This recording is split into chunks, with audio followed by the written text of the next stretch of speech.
अब यहाँ पे हम लोग एक्सप्लेन करेंगे क्या चीज, रोस्टिंग, रोस्टिंग, ठीक है, और यहाँ पे कैल्सिनेशन, कैल्सिनेशन।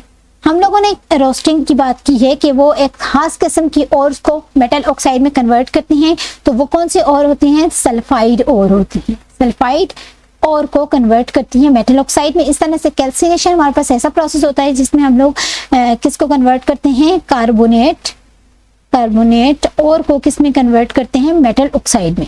तो रोस्टिंग हमारे पास क्या होता है जी, जैसे कि जिंक सल्फेट है, जिंक सल्फेट, इसको जब ऑक्सीजन के साथ रिएक्शन करवाते हैं तो वो किस में कन्वर्ट हो जाता है, जिंक ऑक्साइड में, और इसको हीट देते हैं, ठीक है, वो जिंक ऑक्साइड में कन्वर्ट हो जाता है। अगर कैल्सिनेशन में कार्बोनेट्स की बात करते हैं तो कार्बोनेट जैसे कैल्शियम कार्बोनेट लेते हैं CaCO3, तो यहाँ पे हमारे पास ऑक्सीजन को ऐड करने की जरूरत पेश नहीं आती क्योंकि इसमें ऑलरेडी इस ओर में ऑक्सीजन मौजूद होता है। जस्ट सिर्फ हीट करने से हम लोग इसको कन्वर्ट कर देते हैं कैल्शियम ऑक्साइड में, ठीक है, जस्ट हीट करते हैं और ये किस में कन्वर्ट हो जाता है, मेटल ऑक्साइड में। और रोस्टिंग में हम लोग ऑक्सीजन को यूज करते हैं क्योंकि वहां पे सल्फाइड होता है, ऑक्सीजन को यूज करते हैं, उसको ऐड करते हैं जिंक सल्फाइड के साथ और यहाँ पे जिंक सल्फाइड, जिंक ऑक्साइड बन जाता है in the presence of heat, ठीक है।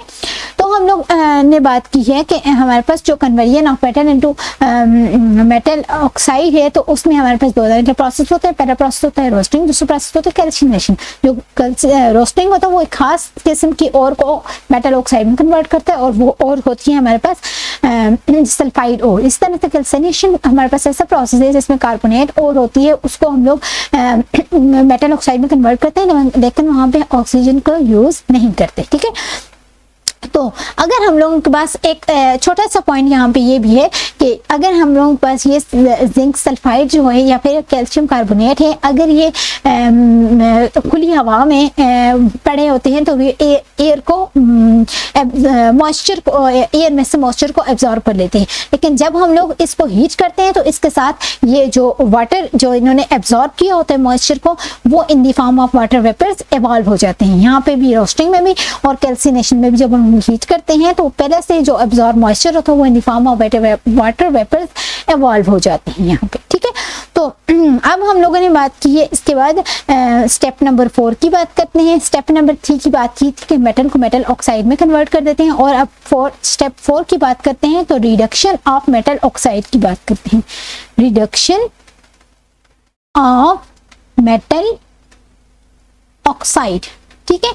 अब रिडक्शन ऑफ मेटल ऑक्साइड में क्या होता है जी, removal of oxygen, removal of oxygen, ठीक है, ऑक्सीजन को रिमूव करते हैं। अब ऑक्सीजन को कैसे रिमूव करते हैं, क्या चीज ऐसी ऐड करके ऑक्सीजन को रिमूव करते हैं। तो सबसे पहले हम लोग कोई मेटल ऑक्साइड लेते हैं जैसे CuO, कॉपर ऑक्साइड लिया, इसके साथ जब हम लोग Coke in the form of carbon in the form of Coke, ठीक है, कार्बन की एक फॉर्म होती है कोक, इसको हम लोग जब मेटल ऑक्साइड के साथ रिएक्ट कराते हैं तो उसके रिजल्ट में हमारे पास कार्बन मोनोऑक्साइड बन जाती है, साथ में कॉपर इवॉल्व हो जाता है। इसी तरह से हम लोग अगर CuO कॉपर ऑक्साइड को अगर रिएक्ट करवा देते हैं कार्बन मोनोऑक्साइड के साथ तो ये कार्बन मोनोऑक्साइड इसमें से एक ऑक्सीजन को ले लेगा और कार्बन डाइऑक्साइड बन जाएगा और साथ में copper in the form of metal evolve हो जाएगी, एक्सट्रीट आउट हो जाएगी। इस तरह से कॉपर ऑक्साइड को अगर हम लोग ले लेते हैं जी हाइड्रोजन H2 की प्रेजेंस में करते हैं तो ये क्या बना देगा, H2O वाटर बना देगा और साथ में हमारे पास क्या चीज, copper in the form of metal extract out हो जाएगी। अब हमारे पास ये जो तीन है, कोक, कार्बन मोनोऑक्साइड और हमारे पास जो H2 है हाइड्रोजन, तो ये तीनों एक्ट करते हैं एज अ रिड्यूसिंग एजेंट, ठीक है, रिड्यूसिंग एजेंट के तौर पर एक्ट करते हैं। अब ये रिड्यूसिंग एजेंट क्या होता है, रिड्यूसिंग एजेंट वो स्पीशी होती है जो कि दूसरे में से ऑक्सीजन को रिमूव कर देती है। तो ये दूसरे में से ऑक्सीजन को रिमूव कर देती है और मेटल को अलग कर देती है, ठीक है। तो इस तरह के हमारे पास ये जो कंपाउंड्स हैं ये हम लोग इसको बोल सकते हैं रिड्यूसिंग एजेंट है। अब हमारे पास ये कॉपर ऑक्साइड था तो कॉपर की जगह हम लोग अगर लेड लगाना शुरू कर दें PbO, ठीक है, इस तरह से इधर BPBO, ठीक है, इस तरह से भी PB लेड ऑक्साइड। तो यहाँ पे हमारे पास PB लेड बनता जाएगा, इधर भी लेड बनता जाएगा और यहाँ पे भी हमारे पास लेड बनता जाएगा। तो ये हमारे पास क्या है जी, लेड ले लें, लेड ऑक्साइड ले लें, कॉपर ऑक्साइड ले लें या फिर आयरन ऑक्साइड ले लें, आयरन ऑक्साइड ले लें, FeO, ठीक है, FeO, ठीक है, ये सारे ले लें। तो ये जब carbon form of Coke carbon monoxide या फिर हाइड्रोजन के साथ जब रिएक्शन शो करते हैं तो उसके रिजल्ट में कार्बन मोनोऑक्साइड बनता है, कार्बन डाइऑक्साइड बन जाती है, हाइड्रोजन H2O बन जाता है और साथ में हमारे पास जो मेटल, जिस मेटल का ऑक्साइड हम लोगों ने लिया हो, जैसे कॉपर ऑक्साइड लिया हो, लेड का ऑक्साइड लिया हो, या फिर हमारे पास अगर हम लोगों ने आयरन ऑक्साइड लिया हो तो वो कॉपर, आयरन और हमारे पास ये जो लेड हैं ये अलग हो जाते हैं इसके प्रोसेस से। इनको हम लोग as a reducing agent use करते हैं। लेकिन ये हमारे पास ये कोक, कार्बन मोनोऑक्साइड और हाइड्रोजन जो है ये कुछ ही मेटल्स के ऑक्साइड को पे अप्लाई होते हैं और उनमें से ऑक्सीजन को रिमूव करते हैं। हमारे पास कुछ और ऐसे ऑक्साइड्स होते हैं जो कि इनके थ्रू नहीं एवॉल्व होते, तो वो हमारे पास क्या होते हैं, हमारे पास होते हैं जी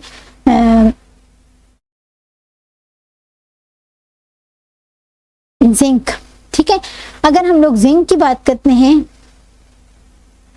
जिंक ऑक्साइड, तो इसमें हम लोग सिर्फ कोक को या फिर carbon in the form of Coke को लेते हैं जो कि इसमें से ऑक्सीजन को निकालकर और कार्बन मोनोऑक्साइड बना देता है और जिंक को इन the form of metal evolve कर देता है। तो ये बहुत ज़्यादा क्वेश्चंस MCQs में पूछने वाले एग्जाम के पॉइंट ऑफ व्यू से भी ये बहुत इंपॉर्टेंट है कि कौन सा ऐसा ऑक्साइड है जो कि सिर्फ एक कोक से ही रिड्यूस होता है, ठीक है।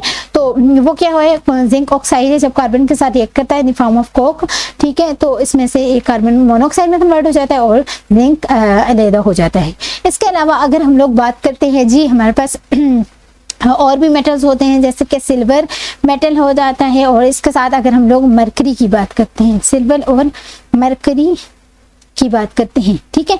तो सिल्वर और मरकरी जो होते हैं ये बहुत ज़्यादा लीस्ट रिएक्टिव होते हैं, लीस्ट रिएक्टिव होते हैं और लीस्ट रिएक्टिव जो मेटल्स होते हैं बहुत ज़्यादा लेस स्टेबल होते हैं, ठीक है, बहुत ज़्यादा लेस स्टेबल होते हैं। इनके जब ऑक्साइड होते हैं, जैसे हम लोग HgO, मरकरी ऑक्साइड, ठीक है, जब HgO सिर्फ हम लोग इसको हीट देते हैं तो वो किस में कन्वर्ट हो जाते हैं, Hg में प्लस O2 में, ठीक है। इस तरह से अगर इसको बैलेंस करें तो 2HgO 2Hg प्लस O2, तो सिर्फ हीट देने से HgO में से या फिर मर्क्यूरिक ऑक्साइड में से ऑक्सीजन इवॉल्व हो जाएगी। तो इस तरह के जो हमारे पास लीस्ट रिएक्टिव या फिर लेस स्टेबल मेटल्स होते हैं, मेटल ऑक्साइड्स होते हैं, वो एकदम से उसको जस्ट हीट देने की जरूरत होती है, हीट करते हैं तो वो उसमें से मेटल अलग हो जाता है और oxygen in the form of gas अलग हो जाती है। इसके बाद अगर हम लोग मोस्ट रिएक्टिव मेटल्स की बात करते हैं या फिर मोस्ट स्टेबल मेटल्स की बात करते हैं, जिसमें आ जाता है जी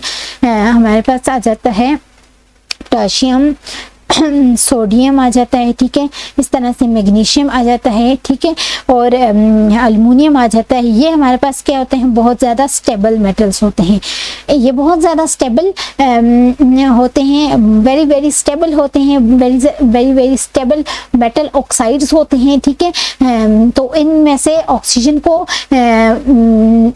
इवॉल्व करना by the presence of reducing agent तो बहुत ज़्यादा मुश्किल होता है। जैसे हम लोगों ने ये जो जिंक ऑक्साइड है इसमें कोक को डाला था, इस तरह से हम लोगों ने पीछे जो लेड ऑक्साइड था, कॉपर ऑक्साइड था और आयरन ऑक्साइड था, उसमें हम लोगों ने कोक को यूज़ किया था या फिर हम लोगों ने कार्बन मोनोऑक्साइड को यूज़ किया था या फिर उसके साथ हम लोगों ने तीसरा जो हाइड्रोजन गैस ली थी तो उनको as a reducing agent use करके उनमें से ऑक्सीजन को रिमूव कर दिया था। तो ये जो मेटल्स होते हैं पोटेशियम, सोडियम, मैग्नीशियम, अल्युमिनियम, ये बहुत ज़्यादा स्टेबल मेटल्स होते हैं। इनमें से अगर इनके साथ ये कंपाउंड्स को रिड्यूसिंग एजेंट को एज रिड्यूसिंग एजेंट रिएक्ट भी करवा दें फिर भी इनमें से ऑक्सीजन को वो इवॉल्व नहीं कर सकते। तो इसके लिए हमारे पास एक खास मेथड होता है और वो मेथड होता है जी इलेक्ट्रो रिफाइनिंग का या फिर इलेक्ट्रोलिसिस करवाते हैं, इलेक्ट्रोलाइसिस, का प्रोसेस करवाते हैं। अब इलेक्ट्रोलाइसिस के प्रोसेस में अगर हम बात करते हैं NaCl है, ठीक है।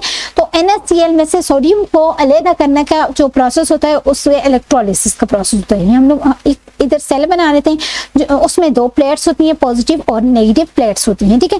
तो सोडियम और Na और Cl अलग हो जाता है। जो Na पॉजिटिव है, ठीक है, वो कहाँ में मूव करके चले जाएगा, कैथोड की तरफ मूव करके चले जाएगा, क्योंकि वो नेगेटिव चार्ज इलेक्ट्रोड है और Na पॉजिटिव है, वहाँ पे कलेक्ट होता जाएगा। और जो क्लोरीन है वो एनोड जो होता है वो पॉजिटिवली चार्ज प्लेट होता है, ठीक है। तो एनोड जो होता है वो क्लोरीन में जाके वहां से लिबरेट होना स्टार्ट हो जाता है। तो एक खास किस्म का प्रोसेस होता है जिसको हम लोग इलेक्ट्रोलिसिस बोलते हैं। इस इलेक्ट्रोलिसिस के प्रोसेस के थ्रू हम लोग ये जो बहुत ज़्यादा एक्टिव मेटल्स या फिर स्टेबल मेटल्स होते हैं इनको अलग करते हैं। कौन से प्रोसेस से? इलेक्ट्रोलाइसिस के प्रोसेस से, ठीक है।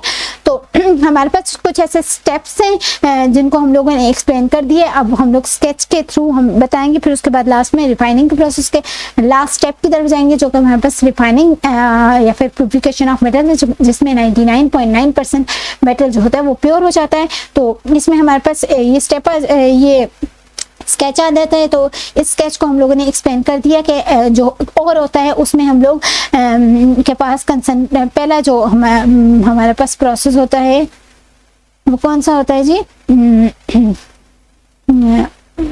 और, ठीक है। तो ये क्या है हमारे पास और है, तो उसमें कंसंट्रेशन ऑफ और के डिफरेंट मेथड्स पड़े हैं, जिसमें मेटल्स ऑफ हाई रिएक्टिविटी वाले मेटल जो होते हैं, जैसे कि पोटेशियम आ जाता है, मैग्नीशियम आ जाता है, ठीक है, मैग्नीशियम आ जाता है, सोडियम आ जाता है, ठीक है, एल्युमिनियम आ जाता है। इसको एक खास किस्म के प्रोसेस से अलग करते हैं जिसको इलेक्ट्रोलाइसिस प्रोसेस बोलते हैं। इस तरह से मेटल ऑफ मीडियम रिएक्टिविटी वाले जो मेटल्स होते हैं, जैसे कि हमारे पास हम लोगों ने 2 प्रोसेस पढ़े हैं, उसमें रोस्टिंग वाला प्रोसेस पढ़ा है और कैल्सिनेशन वाला प्रोसेस पढ़ा है। रोस्टिंग वाले प्रोसेस में हम लोग सल्फाइड और को अलग करते हैं, ठीक है। और इस तरह से कैल्सिनेशन का जो प्रोसेस है उसमें हम लोगों ने कार्बोनेट और के बारे में पढ़ा है कि उसको हम लोग मेटल ऑक्साइड में कन्वर्ट करते हैं, ठीक है। तो मेटल ऑक्साइड में कन्वर्ट करते हैं, फिर उसके बाद रिडक्शन का प्रोसेस करते हैं और मेटल को अलग कर देते हैं। इसी तरह से हमारे पास मेटल ऑफ लो रिएक्टिविटी है, तो इसमें हम लोग सल्फाइड और को लेते हैं और वहाँ पे हमारे पास रोस्टिंग का प्रोसेस होता है। उससे मेटल को रोस्टिंग के प्रोसेस के बाद मेटल को मेटल ऑक्साइड में कन्वर्ट करते थे। उसके बाद फिर हमारे पास नेक्स्ट प्रोसीजर होता है वो क्या होता है जी? Reduction of metals. Reduction of metals के बाद हम लोग लास्ट में रिफाइनिंग करते हैं। मतलब सबके लास्ट में हमारे पास रिफाइनिंग प्रोसेस होता है। रिफाइनिंग प्रोसेस की तरफ जाने से पहले कुछ और चीज़ें जो एक्सप्लेन करेंगे, छोटी छोटी एग्जांपल्स हैं, फिर उसके बाद लास्ट में रिफाइनिंग प्रोसेस की तरफ जाएंगे कि रिफाइनिंग के प्रोसेस यानी कि आखिरी स्टेप नंबर 5 में हमारे पास क्या प्रोसीजर यूज हो करते हैं। उसमें भी इलेक्ट्रोलाइसिस का प्रोसेस होता है जिसमें हम लोग इलेक्ट्रिसिटी के थ्रू, करंट के थ्रू मेटल्स को अलग करते हैं, ठीक है।